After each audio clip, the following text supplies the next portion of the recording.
C'est le cœur historique du Louvre, juste sous les fenêtres de la salle de la Joconde. Là, un tapis volant métallique qui abrite les 3000 m² du nouveau département des Arts de l'Islam.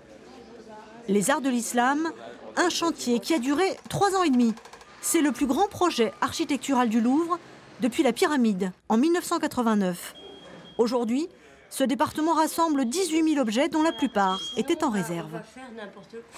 C'est une occasion formidable en fait pour faire partager à l'ensemble des visiteurs du musée, pas seulement français mais très internationaux, les splendeurs de cette civilisation que les gens connaissent très mal en fait. La boîte en ivoire sculptée d'un calife du Xe siècle, une lampe de mosquée syrienne en verre soufflé du XIVe siècle, de l'Espagne à la Chine du 7e siècle au 19e siècle, la collection du Louvre reflète toutes les civilisations de l'islam.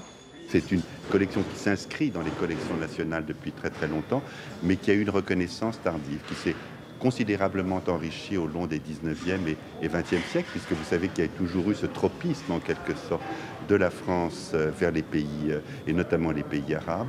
Et c'est une collection qui est certainement la plus belle collection du monde. À lui tout seul, ce département a coûté près de 99 millions d'euros, financé pour les 2/3 par des mécènes, comme le roi du Maroc, le prince d'Arabie Saoudite ou l'émir du Koweït.